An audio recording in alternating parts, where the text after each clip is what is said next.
Assalamu alaikum and welcome to the Dr. UUT lectures. In today's discussion, I will discuss with you guys two very important points which you follow, then you will not be attacked by the virus in cold season or by the bacteria in the cold season. Okay, so two very important points are there. How many points? Two important points. And if you follow these 2 points, then you will be safe from the viral or bacterial attack, especially in the cold season. Well, before moving towards this point, let me tell you people about the very interesting point that is regarding the nose. Okay, because actually our these 2 points are related with this particular discussion that is regarding the nose. The very first point of these is actually with this, and the very second point is just aside from this, but that is again indirectly or directly related to the same discussion at the end of the day. Well, so commencing our discussion from this very point that is your nose. So what is happening hereby? Just consider that we have a nose and this is the side of the nose, and on the anterior side of the nose there are actually certain cells available. Those cells are actually called as epithelial cells. Now those epithelial cells, they are actually covered by the such kind of the receptors. They are known as TL3 receptors, or like 3 receptors. Now what these receptors are doing actually is simple. When there are a certain bacteria or viruses available, so they will start moving inside your nose, inside your nostrils. So then there the availability of the vesicles are there on which there are the receptors. Now these bacteria and viruses will interact with these receptors. After their interaction, what will happen? Very simple. These cells, these epithelial cells, they will get activated. After their activation, what will happen then? Simple. These cells will activate new vesicles. They will synthesize new vesicles. Now those small, tiny vesicles will be synthesized, and on those vesicles there will be certain receptors. The same TL3 receptors will be available, but in a larger number than these epithelial cells. So then what will be there then? Next, that is a very interesting point. MicroRNA inside these tiny vesicles are there. So here we have epithelial cells. These epithelial cells are activated by certain bacteria or viruses. After their activation, they will give rise to certain other extracellular vesicles. Extracellular vesicles, tiny vesicles. Inside those vesicles, there are the RNA, and covering those vesicles are the receptors. Which one? Of the same type, TL3 receptors. Now, what is happening? So, is these are activated. Now, these bacteria and viruses are available.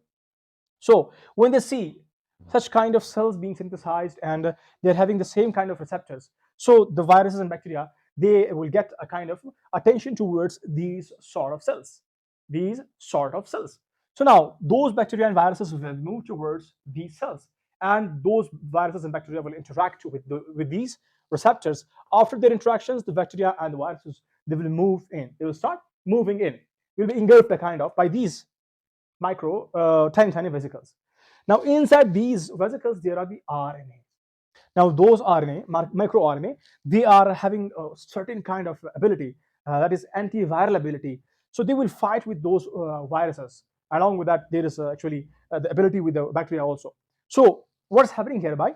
Those RNA have got a very important function, that is to fight against the viruses and the bacteria. And what else is there? Nothing. So because of which, whatever the virus or bacteria is there, that will remain in that particular jail, in that particular environment, that particular vesicle.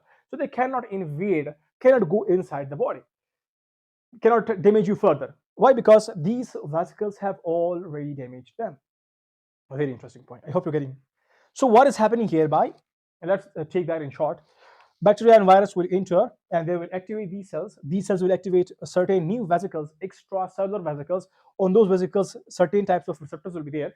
Those receptors will actually allow those bacteria and viruses to interact with them.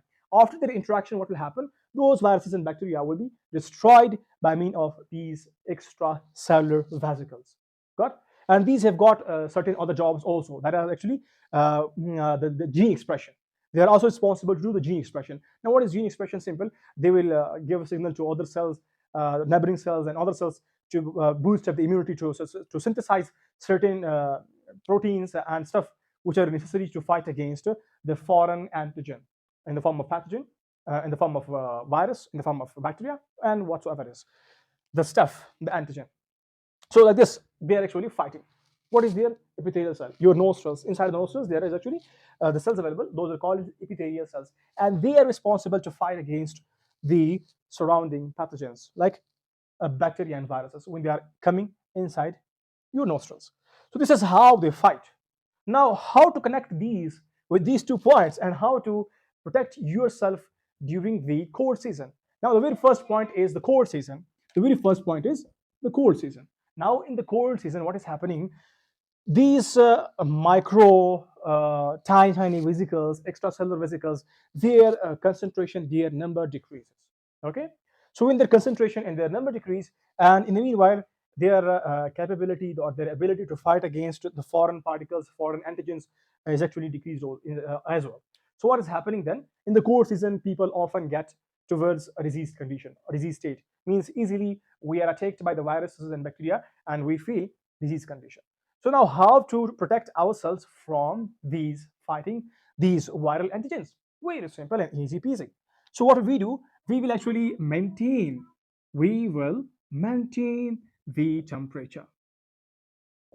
Temperature. Like how? Simple. Just when it's the cold season, when you're moving somewhere out, so just cover your nose. So the warmer your nose is, the more there is the army production, extracellular vesicles production, and the more you're going to be safe from the viral or bacterial attack. Simple. And the next thing is that is actually boosting your immune system is vitamin D. Okay, vitamin D. So just do what?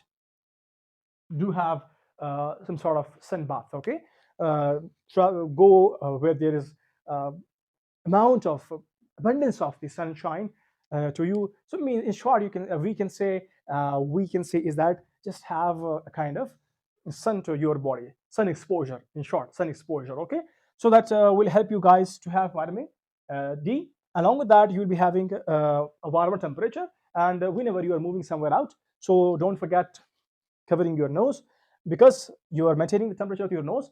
The more you maintain the temperature of your nose, the more there is the production of the army, and the more you are going to fight with the viruses and bacteria or foreign antigens that are actually coming inside you. Why? Because those tiny vesicles which are produced when they are interacting, when those pathogens are interacting with the extracellular vesicles. Sorry, first of all, they interact with epithelial cells, then they interact with the extracellular vesicles, which are having microRNA inside them and certain receptors. The same kind of receptors like TL3 are there. So they interact with those bacteria and virus. After their interaction, they destroy them. And when they destroy them, then they cannot invade your body. And they cannot, if they cannot invade your body, so it is obvious they cannot make you in a disease state. So a little bit of discussion with you guys. I hope it is interesting. So what we are supposed to do is the very first point, the very first thing, cover your nose. The second thing, exposure. Sun exposure must be there, and you guys must have sun exposure to have vitamin D availability. But one thing to remember is always pray to Allah Almighty, because وَإِذَا مَرِضْتُ فَهُوَ يَشْفِينِ. Along with that, do ask your healthcare provider, whether he or she is a pharmacist or physician. Just have your consultation with them, and that's it all. But failure has made me who I am today. Failure gives you two choices. You stay down or you get up. Well, I'm up.